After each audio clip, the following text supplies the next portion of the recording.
Hello students, आज हम अपने बहुत ही इंपॉर्टेंट टॉपिक देखने वाले हैं जो है बायोमास।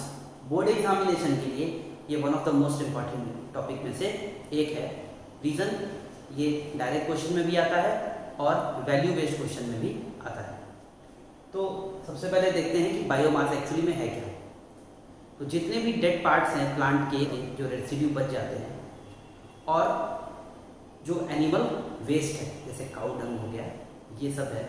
शुगर केन का जब जूस निकल जाता है तो जो उसका वेस्ट बचता है रेसिड्यू, वो इन सब सारी चीज़ों को हम क्या बोलते हैं, बायोमास। अब इस बायोमास को हम ट्रेडिशनली कई सालों से, तो कई 100 सालों से हम यूज़ करते आ रहे हैं ट्रेडिशनली फॉर एनर्जी रिक्वायरमेंट। जैसे उससे हीट मिल जाए तो उससे खाना वगैरह बनाने के लिए हम यूज़ करते हैं चूल्हा वगैरह में। लेकिन अब हमने इसको क्या किया है कि इसमें थोड़ी सी टेक्नोलॉजिकल एडवांसमेंट कर दी है। इस टेक्नोलॉजिकल एडवांसमेंट से हुआ क्या है कि इसकी ना सिर्फ एफिशिएंसी इंक्रीज हो गई, साथ ही साथ ये हेल्थ पे भी ज़्यादा कोई असर नहीं डालता है क्योंकि ये स्मोकलेस होता है। तो हम देखें तो बायोमास क्या है, एक ट्रेडिशनल सोर्स ऑफ एनर्जी है। ट्रेडिशनल यानी कन्वेंशनल है, तो ये कन्वेंशनल सोर्स ऑफ एनर्जी है। हमने इसको पहले यूज करते थे डायरेक्ट मेथड जिसको बोलते हैं। डायरेक्ट मेथड जो है बेसिकली कंबशन होता है, और एक होता है इनडायरेक्ट मेथड जिसमें हम टेक्नोलॉजिकल एडवांसमेंट करते हैं, जिसको हम डायरेक्ट। तो हमने डायरेक्ट मेथड यूज ना करके अब क्या करते हैं, हम लोग इनडायरेक्ट मेथड यूज करते हैं ताकि इसकी इफिशियंसी बढ़ जाए। तो डायरेक्ट मेथड में जैसे अगर हम मेनली दो एग्जांपल लेते हैं, वुड और हम लेते हैं वुड और काऊ डंग को अगर हम देखें तो वुड की तरफ अगर देखें तो वुड जो है लगभग 17 किलो जूल पर ग्राम हमें एनर्जी देता है। वही अगर काऊ डंग की तरफ देखें तो 6 से 8 किलो जूल पर ग्राम ये हमें एनर्जी देता है। साथ ही साथ वुड और काऊ डंग इतनी कम एनर्जी के साथ में ये काफ़ी सारा स्मोक रिलीज करता है, जिससे इन्वायरमेंटल पॉल्यूशन होते हैं।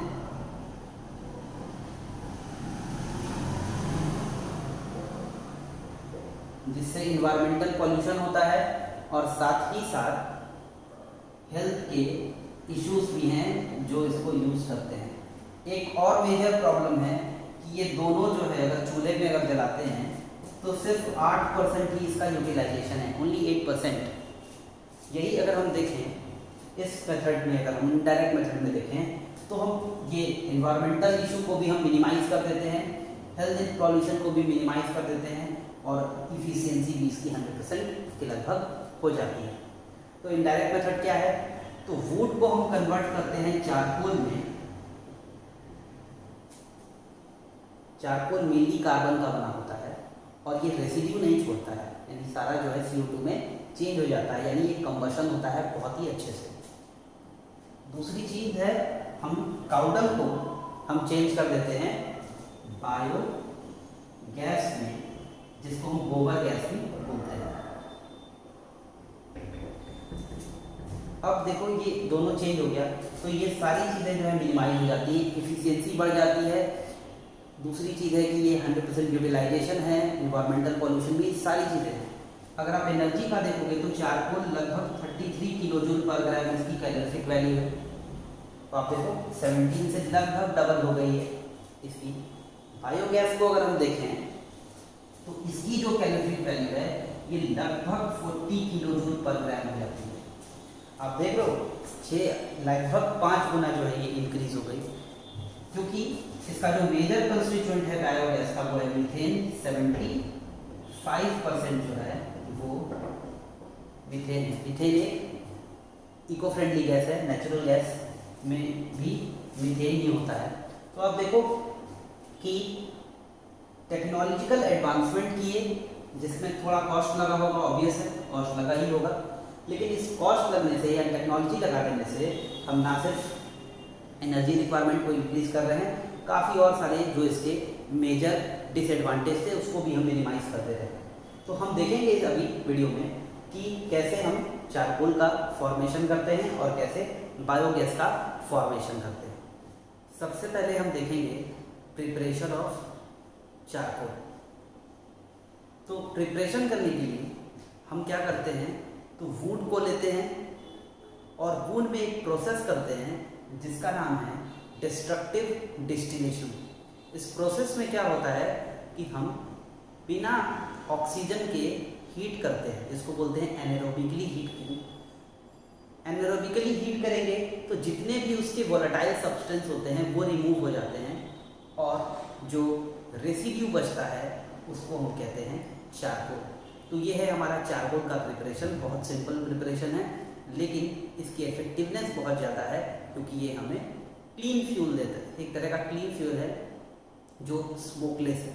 अभी मैंने आपको बताया कि हम डंग केक्स को ऐसे भी कंबसन करके यूज़ कर सकते थे, लेकिन हम उसको यूज़ नहीं करते हैं क्योंकि उसमें बहुत कम कैलोरीफिक वैल्यू होती है और वो स्मोक देता है। एक और बहुत बड़ा उसके साथ डिसएडवांटेज है कि जब हम काऊ डंग को जला देते हैं तो उसमें बहुत सारे नाइट्रोजनस सब्सटेंस होते हैं जो कि वेस्ट चले जाते हैं। इसके लिए हम एक टेक्नोलॉजिकल एडवांसमेंट किए हैं, वो है बायोगैस प्लांट। और ये जो हम स्ट्रक्चर पढ़ रहे हैं एक्चुअली में दो तरह का होता है, एक फ्लोटिंग टाइप होता है और एक होता है डोम स्ट्रक्चर। तो ये हम पढ़ रहे हैं डोम स्ट्रक्चर वाला बायोगैस प्लांट। तो ये ब्रिक से बनता है और इसको पूरा सेटअप किया जाता है। अब देखो इसमें ये क्या क्या इसके कंपोनेंट है। तो पहला ये कंपोनेंट अगर आप देखोगे यहाँ पे, तो ये जो है सेक्शन, इसको कह सकते हो मिक्सिंग चेंबर। ये वाला एरिया जो है इसको हम कहते हैं डाइजेस्टर। यहां पे आप देखोगे तो ये है आउटलेट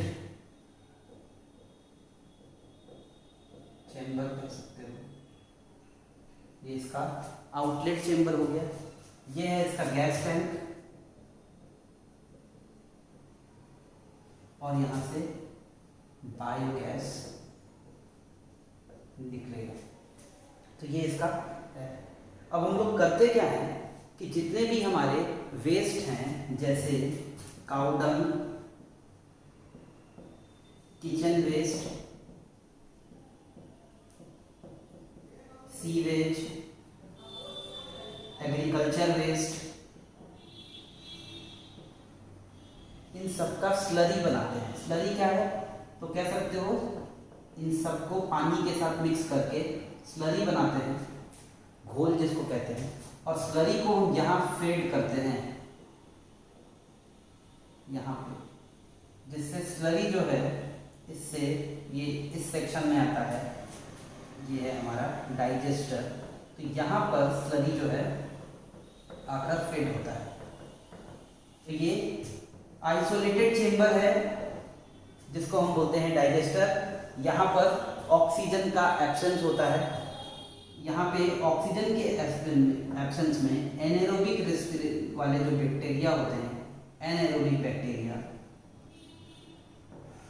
जैसे मेथेनोजेंस। तो मेथेनोजेंस जो एनारोबिक बैक्टीरिया हैं वो क्या करते हैं कि जो भी यहाँ पर ऑर्गेनिक मैटर है उनको डिकम्पोज करते हैं, और जब ये डिकम्पोज करते हैं तो गैस रिलीज होता है, जो कि गैस यहाँ पर कलेक्ट होगा गैस टैंक में। गैस मेनली जो है वो 75%, ऐसे तो मिक्सचर है लेकिन 75% है मीथेन, 75% मीथेन है।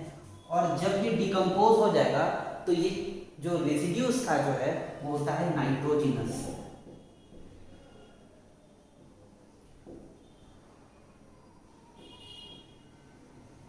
अब ये नाइट्रोजिनस जो वेस्ट होता है ये बहुत ही ज़्यादा कह सकते हो हेल्पफुल होता है, न्यूट्रिएंट रिच होता है हमारे एग्रीकल्चर में, क्योंकि हमारे सॉइल को देखोगे तो हमेशा नाइट्रोजन की ज़रूरत पड़ती है जब एक बार खेती हो जाती है उसके बाद। तो जैसे ये ओवरफ्लो होगा तो ये वेस्ट जो है, नाइट्रोजनस वेस्ट जो है वो इधर से